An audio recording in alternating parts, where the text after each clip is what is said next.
Association అనేది మాకుంది. దానికి కంపెనీ సెక్రటరీ మూడు జిల్లాలకి ఈ బాంసర్కి స్టేట్ పార్లమెంట్గా పనిచేస్తున్నాను. కృష్ణా ఎన్టీఆర్ జిల్లాని ఇన్ఛార్జిగా పనిచేస్తున్నాను. ఈరోజు ఈ బహుజన ఉద్యోగుల సమావేశానికి ఇచ్చేసిన మన all India ST employees welfare association national president గారైన దేవరకొండ వెంకటేశ్వర గారికి, అలాగే మన AP housing corporation and TIDCO chief engineer గారైన మన విజయ్ కుమార్ గారికి, ఎల్ఐసి వెంకటేశ్వర గారికి, ఎల్ఐసి డిపార్ట్మెంట్ మన వెంకటేశ్వర గారికి, ఇక్కడ విచ్చేసిన తోటి బహుజన ఎంప్లాయీస్ అందరికీ జేబీని తెలియజేస్తున్నారండి. ఇంకా మన ఈ సమావేశం యొక్క ముఖ్య ఉద్దేశం ఈ ఎంప్లాయీస్ అందరినీ మనం ఒక యూనిట్గా ఉంటూ ఈ ఒక్కొక్క డిపార్ట్మెంట్లో ఒక రకమైన సమస్యలు ఉంటాయి. ఈ సమస్యలన్నీ మనం పరిష్కరించుకోవడానికి మనం ఒక యూనిట్గా ఉండాల్సిన బాధ్యత ఉంటుంది. ఈ ఎంప్లాయీ సమావేశం నెక్స్ట్ మనకి పెద్ద సమావేశం ఒకటి చేస్తున్నాం. మనం విజయవాడలో ఒక 3,000 మంది ఎంప్లాయీస్ చేత ఒక మీటింగ్ అరేంజ్ చేస్తున్నాం.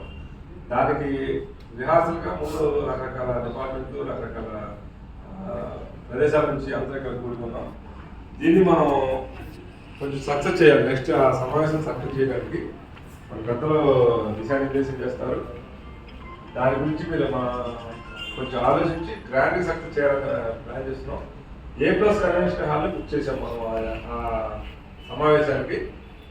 ఒక్కొక్కరు ఒక్కొక్క అంటే గ్రౌండ్ వర్క్ చేసుకుంటూ మనం దాన్ని సక్సెస్ చేయాలని కోరుకుంటున్నాం. ఈ సమావేశంలో మొట్టమొదటిగా మన నేషనల్ ప్రెసిడెంట్ గారైన దేవరకొండ వెంకటేశ్వర గారు మాట్లాడతారండి.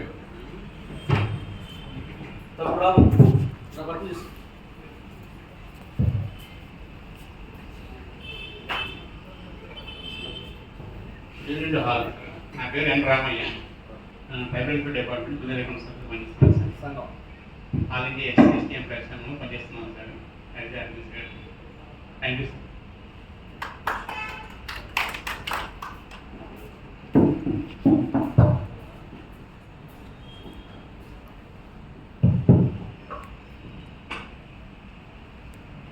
బాంసెఫ్ సమావేశానికి స్వాగతం పలికిన తమ్ముడు ఎలక్ట్రిక్ డిపార్ట్మెంట్లో ఏఈగా పనిచేస్తూ ఉన్నారు సురేష్ గారు. వారు బాంసెఫ్కి స్టేట్ కోఆర్డినేటర్ పనిచేస్తూ ఉన్నారు. వారికి వేదిక మీద ఉన్న పెద్దలు, టిడ్కోలో చీఫ్ ఇంజనీర్గా పనిచేసే రిటైర్ అయ్యి గవర్నమెంట్కి టిడ్కో హౌసింగ్ సంబంధించి అడ్వైజర్గా పనిచేస్తున్న పెద్దలు విజయ్ కుమార్ గారికి, అదేవిధంగా వేదిక మీద ఉన్న మరొక పెద్దలు ఎల్ఐసిలో జనరల్ మేనేజర్గా పనిచేస్తున్న వెంకటేశ్వర గారు. వారి సమావేశానికి హైదరాబాద్ నుంచి వచ్చేయడం జరిగింది. వారికి, అదేవిధంగా ఈ యొక్క సమావేశానికి చేసిన బహుజన ఎంప్లాయీస్ అందరికీ కూడా పేరు పేరున, అదేవిధంగా ST employees association of all India నుంచి ఏలూరు జిల్లా ప్రెసిడెంట్ గారు మళ్ళీ జ్ఞానబాబు గారు, కృష్ణా జిల్లా ప్రెసిడెంట్ గారు దేవరకొండ సాంబశ్వరరావు గారు, వీరితో పాటు కృష్ణా జిల్లా జనరల్ సెక్రటరీ గారు సురేష్ గారు, పెడన్ నియోజకవర్గం నుంచి ఉమా ప్రభు గారు, అదేవిధంగా విజయవాడ ఈస్ట్ నియోజకవర్గం ప్రెసిడెంట్ గారు సాలా శివ గారు, వీరు ఆల్ ఇండియా రేడియోలో ఇంజనీర్గా పనిచేస్తూ ఉన్నారు. అదేవిధంగా సెంట్రల్ నియోజకవర్గం జనరల్ సెక్రటరీగా కందుల శివయ్య గారు, ఏలూరు జిల్లా ఏలూరు మండల ప్రెసిడెంట్ గారు విజయ్ గారు, అదేవిధంగా మహిళా నాయకురాలు సుశీల గారు, ఇంకా ఎస్టీ సంఘం నుంచి విజయవాడ వెస్ట్ నియోజకవర్గం బొజ్జగాని వెంకటరావు గారు, పెనమలూరు నియోజకవర్గం నుంచి దేవరకొండ అడుకుమారి గారు, పూజ గారు, వెస్ట్ నియోజకవర్గం నుంచి దేవరకొండ సాంబయ్య గారు, అదేవిధంగా అనేక మంది ఎస్టీ ప్లస్ నెక్స్ట్ సెంట్రల్ నియోజకవర్గం నుంచి పెద్దలు, ఎన్టీఆర్ జిల్లా వైస్ ప్రెసిడెంట్గా ఉన్న రాములు గారు, ST employees state organise secretary గారు, ట్రైబల్ వెల్ఫేర్ డిపార్ట్మెంట్ ఆఫీసర్గా పనిచేస్తూ ఉన్నారు నల్గొండ రామయ్య గారు. వీరితో పాటు ఎస్సీ బీసీకి సంబంధించిన ఎలక్ట్రికల్ డిపార్ట్మెంట్తో పాటు అనేక డిపార్ట్మెంట్ల ఉద్యోగులు ఇచ్చేశారు. మీ అందరికీ కూడా హృదయపూర్వక జైబీం తెలియజేసుకుంటా ఉన్నాం. జై భీమ్, జై భీమ్, జై భీమ్, జై భీమ్, జై భీమ్, జై భీమ్. ఆల్రెడీ నా గురించి ఇంట్రడక్షన్ ఇచ్చారు. మరొకసారి నా పేరు డాక్టర్ దేవరకొండ వెంకటేశ్వర్లు, ఇరిగేషన్ డిపార్ట్మెంట్లో డిప్యూటీ ఎగ్జిక్యూటివ్ ఇంజనీర్గా పనిచేస్తూ ఉన్నాను. ఎస్టీ ఎంప్లాయీస్ ఆల్ ఇండియాకి నేషనల్ ప్రెసిడెంట్గా ఉన్నాను. ఏలూరు జిల్లాకు సంబంధించి గత 2 నెలల్లో 16 సమావేశాలు ఏర్పాటు జరిగాయి. ఈ యొక్క 8వ తారీఖు ఏదైతే జరగబోతా ఉందో బహుజన ఉద్యోగుల సమ్మేళనం దాన్ని విజయవంతం చేయడానికి ముందుగా ఏలూరు జిల్లా నుంచి అలుగుల సాయిరాజు గారు చెప్పేసి టీచర్గా పనిచేస్తున్నారు.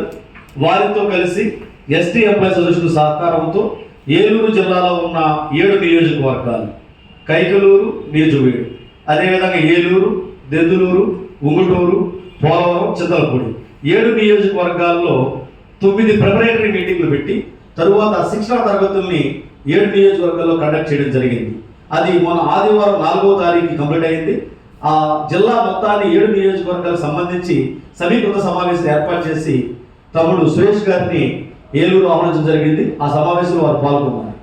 అదేవిధంగా 8వ తారీఖున విజయవాడలో జరగబోవు బాంసెఫ్ ఆధ్వర్యంలో జరగబోవు ఏదైతే బహుజన ఉద్యోగుల సమ్మేళనం ఉందో ఆ యొక్క బహుజన ఉద్యోగుల సమ్మేళనాన్ని విజయవంతం చేయడానికి, అంటే ఆ యొక్క సమావేశానికి హాజరు కావడానికి, అదేవిధంగా ఆ సమావేశం జరగడానికి ఎంత డబ్బు అవసరం అవుతుందంటే సుమారుగా 12 లక్షల రూపాయలు అని చెప్పడం జరిగింది. 26 జిల్లాలకు సంబంధించి ఒక్కొక్క జిల్లా నుంచి ఒక్కొక్క నియోజకవర్గానికి కనీసం 50 మంది అన్నారా, 50 మంది కదా, ఒక్కొక్క నియోజకవర్గం నుంచి 50 మందిని ఆ సమావేశం తీసుకురావాలి.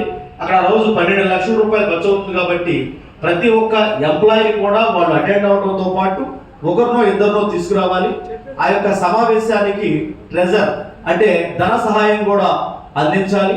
అదేవిధంగా అక్కడ అవకాశం మేరకు ముఖ్యమైన నాయకులు సబ్జెక్టు మీద అవగాహన వల్ల కొంతమంది మాట్లాడడానికి కూడా అవకాశం ఉంటుంది. ప్రియమైన మిత్రులారా, ఈ రోజున మనం బహుజన ఎంప్లాయీస్గా ఉన్నవారిని ముఖ్యంగా ఎస్సీ, ఎస్టీ, బీసీ, మైనారిటీ ఉద్యోగులు ఎవరైతే ఉన్నామో 1950 జనవరి 26 నుంచి రాజ్యాంగం అమల్లోకి వచ్చింది. ఆనాటి నుంచి రిజర్వేషన్స్ అనేవి అంచెలంచెలుగా అమలు పరుస్తబడుతూ వస్తున్నాయి. స్వతంత్రం వచ్చే నాటికి భారతదేశం యొక్క అక్షరాస్యత శాతం 12% అయితే ముఖ్యంగా ఎస్సీ, ఎస్టీల యొక్క అక్షరాస్యత శాతం 1% కంటే తక్కువ ఉంది. వేలాది సంవత్సరాలుగా అనేక రకాలైన పరిపాలన ఇక్కడ జరిగినాయి. మరి ఎంతకాలం నుంచి లేనిది డాక్టర్ బిఆర్ అంబేద్కర్ గారు రాయబడిన రాజ్యాంగ హక్కుల ద్వారా మాత్రమే ఈరోజు అక్షరాస్యత శాతం 2011 లెక్కల నాటికి ఓవరాల్గా సమాజంలో 67% వచ్చింది. ఇప్పటికి మహా అయితే దరిదాపు ఒక 70-75% ఉంటుంది. వెల్కమ్ సార్, వచ్చేవారిని కూడా వెల్కమ్ చెప్తా ఉన్నాం. అందరినీ కూడా చాలా జాగ్రత్తగా గమనించవలసిన అవసరం ఉంది. 1950 జనవరి 26 రాజ్యాంగం అమల్లోకి వచ్చిన తర్వాత మాత్రమే మన అక్షరాస్యత శాతం పెరుగుతూ వచ్చింది. ఇప్పటికి కూడా షెడ్యూల్ ట్రైబ్కి సంబంధించి అక్షరాస్యత శాతం 50% దాటలేదు. ఎస్సీల్లో 60% దాటలేదు. బీసీల్లో 70% దాటలేదు. చాలా జాగ్రత్తగా విషయాన్ని గమనించవలసిన అవసరం ఉంది. ఒకటి, స్వతంత్రానికి ముందు మనం చదువుకున్న వాళ్ళు 1% కూడా లేము. ఈ దేశం మనకు ఎన్నో ఇచ్చింది. ఈ దేశం ఏదో భూమి ఏదో చెప్పారు.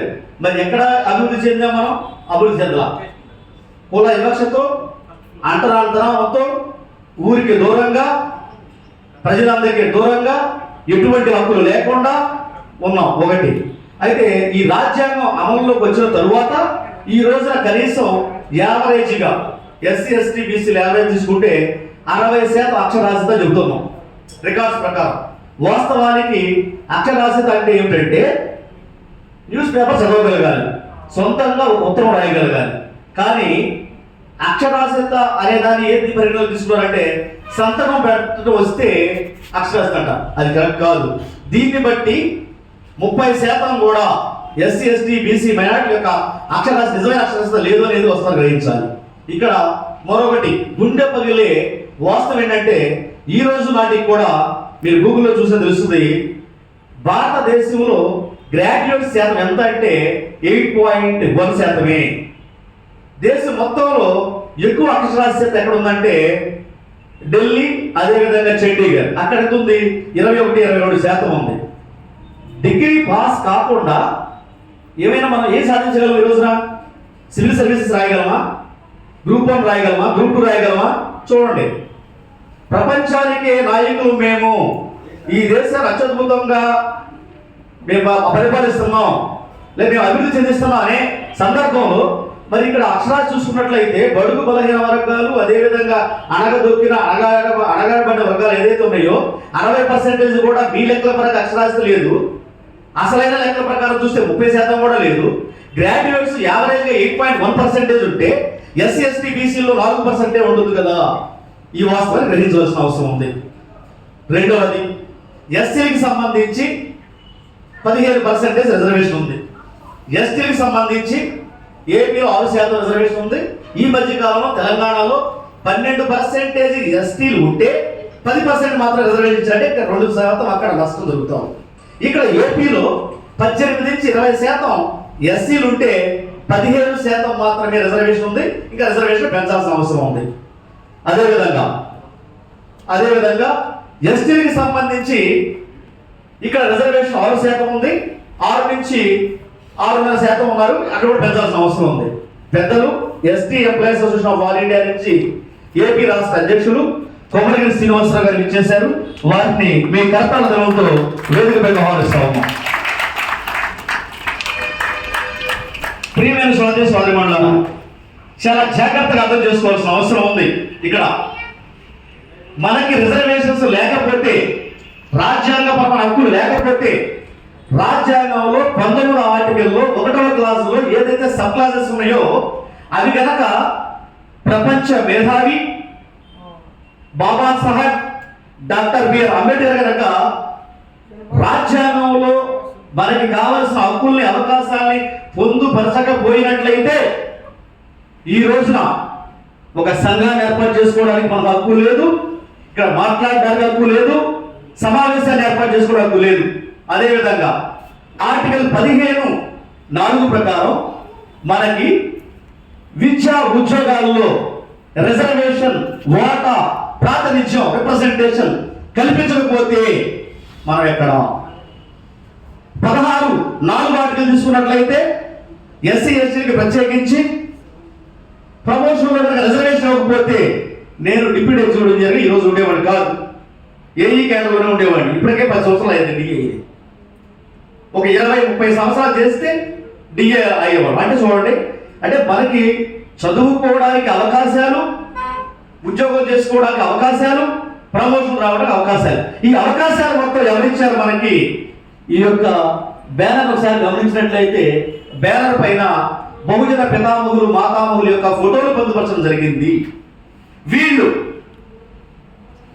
1848 సంవత్సరంలో ఆగస్టు 26వ తారీఖున పూణేలో మహాత్మా పూలే గారు, వారి సతీమణి మన అమ్మ సావిత్రి పూలే గారు బాలికలకు సంబంధించి విద్యాలయం స్థాపించారు. అక్కడి నుంచి ప్రారంభించుకుంటే 1902 జూలై 26వ తారీఖున సాహు మహారాజు గారు ఆయన ఆస్థానంలో రిజర్వేషన్స్ కల్పించి 1919 సంవత్సరం నుంచి డాక్టర్ బిఆర్ అంబేద్కర్ పరినిర్వాణం చెంది 1956 డిసెంబర్ 6 వరకు కంటిన్యూస్ గా ఎన్నో ఉద్యమాలు, పోరాటాలు, విప్లవాలు, త్యాగాలు ఈ 108 సంవత్సరాలు కనుక చేయకపోయినట్లయితే మనము లేము, ఇక్కడ ఖచ్చితంగా లేవు. ఎందువల్లంటే ఈ దేశంలో ఉన్న 3500 సంవత్సరాల వర్ణ వ్యవస్థ, అదేవిధంగా 1500 సంవత్సరాల కుల వ్యవస్థతో మనం కాదు, మన తల్లిదండ్రుల తాతల్లే ఈ దేశంలో బతికించేవాళ్ళు కాదు. ఈ రోజు కూడా మీకు తెలుసు, ఎస్సీ ఎస్టీ బీసీ అనగానే అణగదొక్కబడిన వర్గాలు ఎవరైతే ఉన్నారో వాళ్ళు కాస్త సమాజంలో ఎదుగుతూ కనిపిస్తే ఏదో రకంగా వాళ్ళని బ్రతకనివ్వకుండా చంపేస్తున్నారు, హత్య చేస్తున్నారు, లేదా వాళ్ళు ఫిజికల్ గా బతికినా కూడా చచ్చిన దాంతో సమానంగా ఈ వ్యవస్థ నడుస్తూ ఉంది. ఈ వ్యవస్థని మొత్తం కూడా కట్టడి చేసిన మహనీయులు, త్యాగధనులు, ఆ బ్యానర్ పైన ఉన్న బహుజన పితామహులు, మాతామహులు. ఇది మనం గుర్తించాల్సిన అవసరం ఉంది. వారి ఫోటోల్ని మన ఇంట్లో పెట్టుకోవాల్సిన అవసరం ఉంది. మనం పూజలు చేయవలసి వస్తే ఈ మహనీయులకు పూజలు చేయాలి, దండం పెట్టాల్సి వస్తే ఈ మహనీయులు పెట్టాలి. ఎంతో మందికి పూజలు చేస్తున్నాం, ఎంతో మందిని గౌరవిస్తా ఉన్నాం, గుండెల్లో కురుస్తా ఉన్నాం. వాళ్ళ ఎవరి వల్లైనా కూడా మనకు విద్య వచ్చిందా, మనకు ఆరోగ్యం వచ్చిందా, ఆహారం వచ్చిందా గమనించాల్సిన అవసరం ఉంది. ఆ మహనీయులు ఎన్నో త్యాగాలు చేసి, ఎన్నో పోరాటాలు చేసి, ఉద్యమాలు చేసుకుని, ప్రాణాలను పోగొట్టుకుని, సాక్షాత్తు మహాత్మా పూలే, సావిత్రి పూలే పిల్లల్ని వద్దనుకుని, డాక్టర్ బిఆర్ అంబేద్కర్ గారు తన 5 పిల్లల్లో 4 పిల్లల్ని కోల్పోయి, వారిలో ఒక పాప, రెండవ కుమారుడు గంగాధర్ చనిపోయినప్పుడు అంబేద్కర్ పిల్లలు ఏంటి, చనిపోవడం ఏంటి? ఆ రోజు నాటికే వారు ఎన్నో డిగ్రీలు చేశారు. ఆ రోజుల్లోనే నెలకి లక్షలాది రూపాయల్ని భారతదేశంలో కాదు విదేశాల్లో సంపాదించే అవకాశం ఉన్నప్పటికీ కూడా ఆ రోజు ఈ దేశంలో ఎవరైతే బడుగు బలహీన వర్గాలు, ఎవరైతే కులవివక్షకి గురవుతా ఉన్నారో, ఎవరైతే అండరానందనానికి గురవుతా ఉన్నారో, హక్కుల నిరాకరణకి గురవుతా ఉన్నారో, వాళ్ళ జీవితాన్ని బాగు చేయడం కోసం త్యాగం చేసే సందర్భంలో సరైన ఇంటి పట్ల శ్రద్ధ లేక, జేబులో డబ్బులు లేక, పిల్లల్ని పట్టించుకునే అవకాశం లేక, తన రెండవ కుమారుడు గంగాధర్ చనిపోయినప్పుడు ఆ పార్థివ దేహం పైన ఒక కొత్త గుడ్డ కప్పడానికి కూడా ఆ రమాబాయి మన తల్లి అంబేద్కర్ గారిని డబ్బులు అడిగితే కోటి జేబులు 2 చేతులు పెట్టి పైకి చూపించాడు. అమ్మా నా దగ్గర డబ్బులు ఏమి లేవు. తిట్టలావిడ తన పమిడి చేతులు చింపి ఆ పార్థివ దేహం పైన వేసింది. ఒకసారి ఆలోచించండి ఆ ప్రియమైన సోదరిమణులారా, మన ఇంట్లో ఒక 90 సంవత్సరాలు మన బామ్మో తాతో చనిపోతే ఎంత బాధపడతాం? 10 సంవత్సరాలు కూడా నిండని పసిబిడ్డలు 4 చనిపోతే డాక్టర్ బిఆర్ అంబేద్కర్ గారి మనస్సు, తన భార్య మనస్సు, తన బంధువుల మనస్సు, చూసే వాళ్ళ మనస్సు ఎంత కలిసి వేస్తుంది. ఇన్ని త్యాగాలు చేస్తే ఈ రోజు ఈ భారతదేశంలో ఉన్న ఎస్సీ, ఎస్టీ, బీసీ మైనారిటీలైన మనం ఈ రోజున ఏసీఆర్లో కూర్చుని గౌరవంగా మీటింగ్ చెప్పగలుగుతున్నాం. మన జీవితాల్లో 100 రెట్లు కాదు 1,00,000 రెట్లు పురోగతి కనిపించింది, అభివృద్ధి కనిపించింది. దీని అంతటికీ కూడా కారణం బహుజన మహనీయులు, బహుజన పితామహులు, మాతామహులు వారు చేసిన త్యాగాలే. ఆ త్యాగాల పునాదుల మీద ఈ రోజు మనం అవుతా ఉన్నాం. ఈ సందర్భంలో మనకి ఏవైతే హక్కులు ఉన్నాయో హక్కులు ఈ రోజున ఒక్కొక్కటి అంచెలంచెలుగా వివిధ రూపాల్లో కనుమరుగైపోతా ఉన్నాయి. సుప్రీంకోర్టులో 2018లో ఎస్సీ ఎస్టీ అట్రాసిటీ యాక్ట్ ని చాలా చక్కగా, చాలా పద్ధతిగా సెక్షన్ 40ని రద్దు చేయడం జరిగింది. మనం ఎస్సీ ఎస్టీ అట్రాసిటీ యాక్ట్ ఒకరి మీద పెడితే డిఎస్పీ క్యాడర్లో వెళ్ళి అక్కడ పరిశీలన చేయాలంట, ఎంక్వైరీ చేయాలంట. ఎవరి మీద అట్రాసిటీ చేస్తారు? ఆర్థికంగా బలంగా ఉన్నవాళ్ళు, సామాజికంగా బలంగా ఉన్నవాళ్ళు మన మీద అట్రాసిటీ పాల్పడతారు. ఒక డిఎస్పీ గారు వెళ్ళి అక్కడ ఎంక్వైరీ చేస్తే ఎంక్వైరీ నిలుస్తుందా? డబ్బుతో కొనరా, హోదాతో కొనరా, అధికారంతో కొనరా, భయపెట్టరా? ఒకసారి ఆలోచించండి. దాన్ని అది రద్దయిందని చెప్పేసి ఈ రోజు ఎస్సీ ఎస్టీలకి ఎంతమందికి తెలుసో మనకు తెలియదు. కానీ ఆ రోజున ఈ వేదిక మీద ఉన్న పెద్దలు, మీరు ఉన్న కొంత పెద్దలు ఈ ప్రాంతం నుంచి ఢిల్లీ వరకు మహా ఉద్యమాలు చేస్తే వేలాది మీటింగ్లు కండక్ట్ చేసి తెలంగాణ రాష్ట్రంలో వరంగల్లో 4 లక్షల మందితో మీటింగ్ ఏర్పాటు చేసి ఢిల్లీలో జంతర్ మంతర్ దగ్గర 10,000 మందితో మీటింగ్ ఏర్పాటు చేస్తే ఉభయ పార్లమెంటు సభల్లో ఎస్సీ ఎస్టీ అట్రాసిటీ యాక్ట్ కి అమెండ్మెంట్ వచ్చింది. అందువల్లే నిలిచింది ఎస్సీ ఎస్టీ అట్రాసిటీ యాక్ట్. ప్రియమైన సోదరిమణులారా, ఒకసారి ఆలోచించండి. మనం కార్యాలయాల్లో ఉద్యోగాలు చేసేటప్పుడు ఎస్సీ ఎస్టీ అట్రాసిటీ యాక్ట్ కనుక మనకి బలంగా వెన్నుపూస లేకపోతే మనల్ని ఉద్యోగం చేయిస్తారా?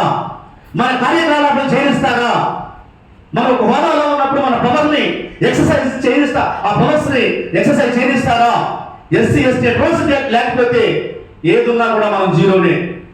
ఇది ఒక ఉదంతం. లాయర్ గారు అబ్రాలింగర్ గారు దయచేసి ముందుకు సార్. మీ గతాంతరంతో హైకోర్టు లాయర్గా పనిచేస్తున్న అబ్రాలింగర్ గారిని ఆహ్వానిస్తాము. ప్రియమైన మిత్రులారా, మనకి రాజ్యాంగంలో ఉన్న హక్కులు ఏ విధంగా కొట్టివేయబడుతున్నాయో చూడండి. ఉద్యోగులుగా ఉన్న మనము ఎంత కృతజ్ఞత ఉండాల్సిన అవసరం ఉంది, ఎంత బాధ్యత అవసరం ఉండాలి. రెండవది, ఉత్తరాఖండ్ గవర్నమెంట్ లో ఒక నోటిఫికేషన్ ఇస్తూ రిజర్వేషన్ అనే పదం లేకుండా నోటిఫికేషన్ ఇచ్చారు. 100కి 100 ప్రశ్నలు కూడా ఓపెన్ లో తీసుకోవాలంట.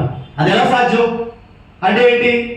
భారత రాజ్యాంగంలో ప్రాథమిక హక్కుల్లో ఆర్టికల్ 15(4)లో మనకి సామాజికంగా, విద్యాపరంగా వెలుగుబాటుతనానికి ఎవరైతే గురయ్యారో విద్యా ఉద్యోగాల్లో వాళ్ళకి అవకాశం కల్పించాలి, సమాన అవకాశాలు కల్పించాలని చెప్పేసి ప్రాథమిక హక్కులు చెబుతా ఉంటే ఉత్తరాఖండ్ గవర్నమెంట్ ఏ విధంగా ఇచ్చింది? ఒక వ్యక్తి ఎదురుగా వచ్చి నన్ను కొట్టడానికి వచ్చాడంటే అర్థం ఏంటి? నేను అతను ఎదుర్కోలేనని, కొట్టలేనని, తిరగబడలేనని, నేను బలహీనుడిని. భారతదేశ వ్యాప్తంగా 44 కోట్ల మంది ఉన్న ఎస్సీ ఎస్టీలు ఉంటే ఉత్తరాఖండ్ గవర్నమెంట్ ఒక మోడల్గా ఒక పైలట్ ప్రాజెక్టుగా ఎస్సీ ఎస్టీలకి రిజర్వేషన్స్ ఇవ్వకుండా నోటిఫికేషన్ ఇచ్చారంటే వాళ్ళు ఏ విధమైన పని చేస్తా ఉన్నారు? వాళ్ళ వెనకాల ఏం జరుగుతుంది? చాప కింద నీరులాగా మన మీద ఎటువంటి ఉద్యమాన్ని వాళ్ళు తయారు చేస్తున్నారు, ఎటువంటి యుద్ధాన్ని ప్రకటిస్తా ఉన్నారు, ఇది అర్థం చేసుకోవాల్సిన అవసరం ఉంది. ఈ సందర్భంలో మన సంఘాల లాంటి మిత్రులు సుప్రీంకోర్టు దాకా కేసు పెట్టుకుంటూ తీసుకువెళితే ఫర్ ఎగ్జాంపుల్ చిన్న బాబు ఇందాక మీ ముందు ఉన్నాడు, 10 సంవత్సరాల బాబు. ఆ బాబుని ఇక్కడ నిలబెట్టి నువ్వు మగపిల్లాడిని కాదురా, నువ్వు ఆడపిల్లరా అంటే ఎలా ఉంటుంది? ఆ విధంగా దీని మీద సుప్రీంకోర్టు తీర్పిచ్చింది. రిజర్వేషన్స్ అనేవి ప్రాథమిక హక్కు కాదు. ఆర్టికల్ 12 నుంచి 30 ఆర్టికల్ వరకు ప్రాథమిక హక్కు అని చెప్పేసి నేను పాఠంలో చదువుకున్నాం, రాజ్యాంగంలో మేము చూస్తా ఉన్నాం. సుప్రీంకోర్టు ఏ విధంగా తీర్పిస్తుంది అంటే ఎవరికి చెప్తారు కదా వీళ్ళు? అంటే ఈ దేశంలో ఉన్న ఎస్సీ ఎస్టీల పట్ల కోర్టులకి ఆ జడ్జిలకి అది ఏ విధంగా ఆలోచన మన మీద? వీళ్ళు ఏమీ చేయలేరు. వీళ్ళు ఆల్రెడీ ఎటువంటి వాళ్ళంటే 1956 మార్చి 18వ తారీఖున ఆగ్రాలో ఒకసారి, ఢిల్లీలో ఒకసారి అంబేద్కర్ మాట్లాడుతూ 1950 జనవరి 26 నుంచి 1956 మార్చి 18 వరకు ఈ 6 ఏళ్లలో ఈ రిజర్వేషన్స్ ఉపయోగించుకుని విద్యావంతులు, విద్య లేని వాళ్ళు అనేక మంది ఉద్యోగాల్లోకి వచ్చి మళ్ళీ తిరిగి ఆ జనాల వైపు, ఆ పల్లెల వైపు, ఆ గూడెల వైపు చూడకుండా వీళ్ళు స్వార్థపరులుగా మారిపోతే అంబేద్కర్ కన్నీటి పరివర్తనయ్యి ఉద్యోగుల ద్వారా నా జీవితాన్ని త్యాగం చేసి, నా కుటుంబాన్ని త్యాగం చేసి, నా భార్యను త్యాగం చేసి 37 సంవత్సరాల వయసులో నా భార్య చనిపోయింది. నన్ను కొరమే చదివించడం కోసం ఆమె పేదలు చేసి అన్ని ఆ డబ్బు నాకు పంపిస్తే ఆ డబ్బుతో నేను పుస్తకాలు కొనుక్కుని కొరమే చదువుకున్నాను. నా నలుగురు బిడ్డలు త్యాగం చేశాను. ఎంతో మంది ఎదుర్కొన్నాను. ప్రపంచ మేధావిగా నేను అనేక డిగ్రీలు సాధించిన నేను ఎన్నో ఇబ్బందులు పడ్డాను మీకోసం. కానీ మీకు రిజర్వేషన్స్ ఇస్తే దాని ద్వారా ఉద్యోగం సంపాదించి మీరు బాధ్యతగా లేరు, కృతజ్ఞతగా లేరని చెప్పేసి కన్నీటి పరిగణించారు. ఆ కన్నీటి ద్వారా ఈ రోజు వాడికి కూడా కారుతోనే ఉంది అంబేద్కర్ది. అంబేద్కర్ అధ్యయనం చేస్తే ఈ గుండెలకు తెలుసు. ఇప్పుడు చూడండి, ఒక పక్కన విద్యాపరంగా, ఉద్యోగపరంగా హక్కులు పోతా ఉన్నాయి. మనం ఎంత అసమర్థతతో ఉన్నాం కాబట్టి ఈ దేశంలో ఉన్న ఎస్సీ ఎస్టీ ఉద్యోగులు ఎంత అసమర్థతతో అయోధ్యంగా అందరినీ అడగల కొంతమంది మాత్రమే మనం ఎలా ఉన్నామో గ్రహించి, మన మనస్తత్వాన్ని గ్రహించి వీళ్ళు పోరాడలేరు, ఎదుర్కోలేరు. వాళ్ళ బలమైన నమ్మకంతో మన హక్కుల్ని సుప్రీంకోర్టు సాక్షిగా, చట్టసభ సాక్షిగా వాళ్ళు ఒక్కొక్కటి తీసేసుకుంటా వెళ్ళిపోతా ఉన్నారు. ప్రియమైన సోదరి సోదరిమణులారా, ఒక్కసారి ఆలోచించండి. ఈరోజు మనం బ్రతికే బ్రతుకు, మన హక్కులు, మన విద్య, మన ఉద్యోగం ఇవన్నీ కూడా ఇక్కడ ఉన్న వాళ్ళు ఎవరూ కూడా పోరాడి సాధించుకోలేదు. కనీసం అవి పోతూ ఉంటే మనం ఎదురు తిరగాలిగా, ఉద్యమించాలిగా, పోరాడాలిగా. లేదా ఏముందలే నిదానంగా పోతా ఉంటే ఇప్పుడు నాకు ముందుకంటే రేపటి రోజున మన పిల్లలకి, వాళ్ళ పిల్లలకి భవిష్యత్తు ఉండదు. మళ్ళా మనం ఎక్కడికి వెళ్తామంటే మనస్ఫూర్తిలో వెళ్ళిపోతాం. ఎవరు చదవకూడదు, ఎవరు ఉద్యోగం చేయకూడదు, మీరందరూ సేవకులుగా ఉండాలి. మళ్ళీ ఓటర్ వ్యవస్థని ఒక నూతన రూపంలో తీసుకురావడే బ్రాహ్మణ, క్షత్రియ, వైశ్య, శూద్ర, అతిశూద్ర ఈ రోజున మేధాపరమైన వివక్ష మన మీద జరుగుతూ ఉంది. ఇది ఎవరు గ్రహిస్తారు? ఎవరు మేధావులు? ఈ ఎస్సీ ఎస్టీ బీసీ మైనార్టీ వర్గాల నుంచి ఎవరైతే చదువుకున్నారో, ఎవరైతే ఉద్యోగం చేస్తున్నారో వీరు కాకుండా నాకు బయటకైనా మేధావర్గం ఉందా? మేము మేధావులు చెప్పుకోవడానికి మనం భయపడవలసిన అవసరం ఏముంది? ఒక 100 మంది మహిళలు చూసుకుంటే ఎవరికి జ్ఞానం ఉంది? అన్యాయాలు మనం జరుగుతున్నప్పుడు ఈ అన్యాయం జరుగుతుందని చెప్పేసి ఎవరు గుర్తించేవాళ్ళు? ఉద్యోగులే గుర్తించాల్సింది, విద్యావంతులే కదా. వీళ్ళు నిర్లక్ష్యంగా బద్ధకంగా స్వార్థంగా ఉంటే ఈ హక్కులు ఎలా నిలబడతాయి? ఆ మహనీయులు సాధించి ఆ హక్కుల్ని సాధించిన బిడ్డ మహనీయులు ఆ రోజున బాధపడ్డారు. ఈ రోజున కొంతమంది ఉద్యమాలు చేస్తా ఉన్నారు. వందన కుమార్ గారు చేస్తా ఉన్నారు, కిందన్నారా సురేష్ గారు వారిని తీసుకురావడానికి వెళ్తా ఉన్నారు. ప్రియమైన మిత్రులారా, ఒకసారి ఆలోచించండి. ఈ హక్కుల్ని కాపాడుకోవడం కోసం ఈ యొక్క సమావేశం జూలై 8వ తారీఖున జరగబో సమావేశం కూడా దీనికోసమే.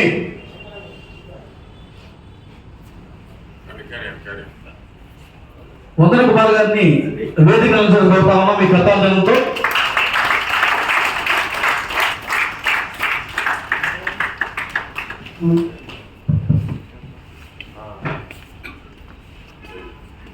సార్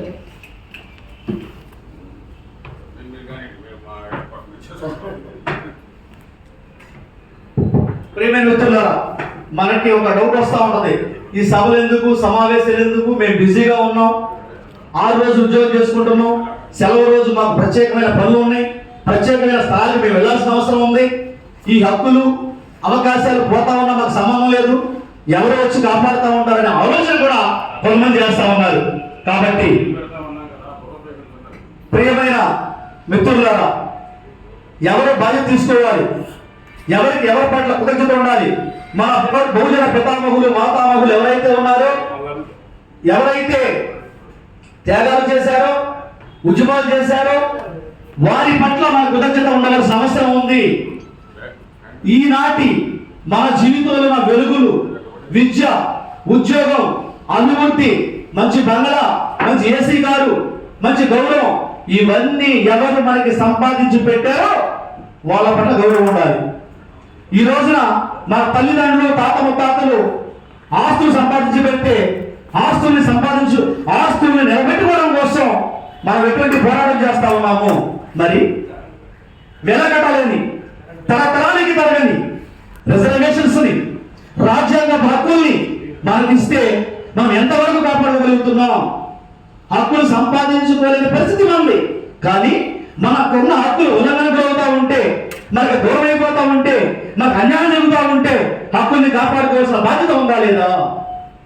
అంబేద్కర్ మహనీయుడు ఆయన జీవితాన్ని మొత్తాన్ని కూడా అధ్యయనం చేసినట్లయితే కొన్ని సంక్షిప్తంగా అనేక విషయాల్లో కొన్ని విషయాన్ని ఖచ్చితంగా మనం గుర్తుపెట్టుకోవాలి. ఒకటి, ఖచ్చితంగా అంబేద్కర్ స్వదస్ఫూర్తితో ఏదైతే రాశారో దాన్ని గుర్తుపెట్టుకోవాలి. BPS అని గుర్తుపెట్టుకోండి, బోధించు, పోరాడు, సమీకరించు. ఇది మాత్రమే కరెక్ట్. ఆ క్రమాన్ని మారిస్తే ఆ తప్పు. దాన్ని గుర్తుపెట్టుకోవాలి. బోధించడం, పోరాటం, సమీకరించడం. అదేవిధంగా రెండవది, పేట్రియాటిక్ సొసైటీ ఏ ప్రాంతాల్లో నుంచి, ఏ పరిస్థితుల్లో నుంచి, ఏ అవకాశాలను వినియోగించుకుని మీరు పైకొచ్చారో ఒకసారి అటువైపు చూడాలి కదా. ఈ రోజున రిజర్వేషన్ అనేది వ్యక్తిగతంగా నాకు, మీకు కాదు, కమ్యూనిటీ మొత్తానికి, మన వర్గానికి మొత్తానికి. ఎస్సీకి సంబంధించి 15% రిజర్వేషన్ ఉంటే 15 ఉద్యోగాలు మనకు వస్తున్నాయంటే మనది మాత్రమే కాదు, మన వర్గాన్ని మొత్తాన్ని, ఆ వర్గం మొత్తం నుంచి మనం ముందు అందుకుంటా ఉన్నాము. ఎస్టీలకి సెంట్రల్ లెవెల్లో 7.5% రిజర్వేషన్ ఉంటే 7.5 మంది ఇక్కడ అవకాశాలు తీసుకుంటా ఉంటే ఆ తీసుకున్న వ్యక్తిది కాదు, అందరిది. ఇది ఆలోచిస్తే మాత్రమే మనము పేట్రియాటిక్ సొసైటీ అనే కాన్సెప్ట్ మనకు గుర్తుంటుంది. అదేవిధంగా అన్నింటికి మించి మీరు ఎల్లప్పుడూ ఇలా ఒకసారి దయచేసి ఇలా చూడండి, అందరూ ఇలా ఉంటాం కాదు, హక్కులు అడుక్కోవడం కాదు, ఇచ్చే స్థితిలో ఉండాలి. అనుకుంటున్నాగా మనం చూస్తున్నాగా ఈరోజు ప్రతినిధులు, మనకి ప్రతినిధులుగా ఉన్నవారు చట్టసభల్లో కావచ్చు, స్థానిక సంస్థల్లో కావచ్చు, ఎగ్జిక్యూటివ్ రంగంలో కావచ్చు, న్యాయ వ్యవస్థలో కావచ్చు, వాళ్ళు ఎలా ఉన్నారు తెలుసు కదా. కాబట్టి మనం ఎక్కడ ఉండాలి? మాస్టర్కి ఇదే అంతిమం, లేకపోతే మన యొక్క హక్కులు ఎక్కడా కూడా కాపాడబడవు. ప్రియమైన మిత్రులారా, కాబట్టి మనందరం కూడా బాధ్యతగా ఉందాం. ఆ రోజున బహుజన పితామహులు మాతామహులు గౌతమ్ బుద్ధ నుంచి ప్రారంభిస్తే 2567 సంవత్సరాల క్రితం పుట్టిన గౌతమ్ బుద్ధ నుంచి ప్రారంభించుకుంటే ఈ రోజు వరకు ఎంతో మంది మహనీయులు, బహుజన పితామహులు మాతామహులు ఎన్నో త్యాగాలు చేస్తే ఆ త్యాగాల పునాదుల మీద మనం ఉన్నామని గ్రహించి వారు సంపాదించి పెట్టిన హక్కులు ఈ రోజు కనుమరుగైపోతున్నాయని, ఉల్లంఘనకు గురైపోతున్నాయని గ్రహించి హక్కుల్ని కాపాడుకోవడం కోసం బహుజన పితామహులు మాతామహులు ఎవరైతే ఉన్నారో వాళ్ళు మనకు ఏ లక్ష్యాన్ని అయితే నిర్దేశించారో ఆ లక్ష్యాన్ని పట్టుకుని ఆ లక్ష్యాన్ని సాధించడమే మన లక్ష్యంగా, వాళ్ళే మన నాయకులుగా భావించి మనం ముందు అడుగు వేయాల్సిన అవసరం ఉంది. దాంట్లో భాగంగానే ఈ రోజు మీటింగ్ కానీ, రేపు జూలై 8వ తారీఖు మీటింగ్ కానీ, అదేవిధంగా కాశీరామ్ గారి జీవిత చరిత్ర మీ అందరికీ తెలుసు. ఆయన ఫేస్ చేసిన ఇబ్బందులు తెలుసు, సాధించిన విషయాలు తెలుసు. ఇవన్నీ దృష్టిలో పెట్టుకుని ఈ దేశంలో మనం బానిసలుగా ఉన్నామా, సేవలుగా ఉన్నామా, లేకపోతే పై స్థాయిలో ఉన్నామా, అత్యున్నత రంగాల్లో ఉన్నాం అనేది మనం అర్థం చేసుకుని బాధ్యతాయుతంగా మనం ఉంటూ నిద్రపోతున్నా, స్వాతంతో ఉన్నా, నిర్లక్ష్యంగా ఉన్నా మన జాతులను జాగృతం చేసి చైతన్యపరిచి ఈ దేశాన్ని, ఈ రాష్ట్రాన్ని పరిపాలించే స్థాయికి మనం ఎదగాల్సిన అవసరం ఉంది. లేదంటే మనకు జీవితాలు లేవు. రిజర్వేషన్స్ నిదానంగా చక్కగా ఒక్కొక్కటి ముందుకు పోతా ఉంది. అదేవిధంగా ప్రియమైన సోదరి సోదరీమణులారా, మన చరిత్ర వక్రీకరించబడింది, నిజమైన చరిత్ర దాచబడింది. ఆ నిజమైన చరిత్రని వెలికి తీసి మన ప్రజానికంలోకి తీసుకువెళ్ళవలసిన బాధ్యత ఈ బడుగు బలహీన బీసీ ఎస్సీ ఎస్టీ మైనార్టీ ఉద్యోగులు ఎవరైతే ఉన్నామో వాళ్ళకి చెప్పేసి మనందరం కూడా గ్రహించవలసిన అవసరం ఉంది. ఎవరైతే ఆధిపత్య వర్గాలు ఉన్నారో ఒక పద్ధతి ప్రకారం మనల్ని సర్వనాశనం చేయడం కోసం మేధోపరంగా కావచ్చు, భౌతికంగా కావచ్చు, ఒక చాప కింద నిర్మాణంగా ఒక ఉద్యమాన్ని నిర్మిస్తా ఉన్నారు. మరి దానికి కౌంటర్గా మనం ఏం చేయాలి? చాలా జాగ్రత్తగా బహుజన పితామహులు మాతామహులు ఏదైతే నిర్దేశించిన లక్ష్యాలు ఉన్నాయో ఆ లక్ష్యాన్ని సాధించడం కోసం ముందడుగు వేయాలంటే ఆ బహుజన పితామహుల యొక్క శ్రమని, ఆ పోరాటాన్ని, ఉద్యమాల్ని మనము వాస్తవికమైన ప్రామాణిక గ్రంథాల్లోంచి చదవలసిన అవసరం ఉంది. వాట్సాప్లో వచ్చే సోదివాదాలు కాకుండా. అదేవిధంగా రిజర్వేషన్స్ ఎస్సీ ఎస్టీలకి 10 సంవత్సరాలే ఇచ్చామంటే మనం నమ్మేసి దాన్ని ప్రచారం చేస్తా ఉన్నాం. ఎక్కడ ఇచ్చింది? రాజ్యాంగం చదివితే మనం తెలిసేది. రాజ్యాంగం మన ఇళ్లలో ఉండాలి, బహుజన పితామహులు మాతామహుల యొక్క ఫోటోలు మన ఇళ్లలో ఉండాలి, బహుజన చరిత్రని మనం చదవాలి, చదివి దానికి తగ్గట్టుగా మనం ముందుకు వెళ్ళవలసిన అవసరం ఉంది. రాబోయే కాలంలో రాజ్యాంగాన్ని ప్రతి చేతిలో తీసుకురావడం కోసం చాలా తక్కువ ధరతో ప్రింట్ చేస్తా ఉన్నాం. మీరందరూ కూడా ఆ పుస్తకాలను తీసుకుని ఒక్కొక్కరు కనీసం 10 మందికి తక్కువ కాకుండా పంచవలసిన అవసరం ఉంది. మరొక డేంజరస్ విషయం ఏంటంటే భారతదేశానికి ఒక రాజ్యాంగం ఉందని చెప్పేసి ఈ 40 కోట్ల మందిలో కేవలం 20% మందికి మాత్రమే తెలుసు. దాంట్లో మనం ఉన్నామా లేదా? అదేవిధంగా రాజ్యాంగం ఎంతమంది చదివారంటే 2% కంటే తక్కువ. రాజ్యాంగం పట్ల కనీస అవగాహన ఎంతమందికి ఉందంటే 1% కంటే తక్కువ. మనం ఎక్కడున్నాం? మన ఇంట్లో రాజ్యాంగం ఉందా?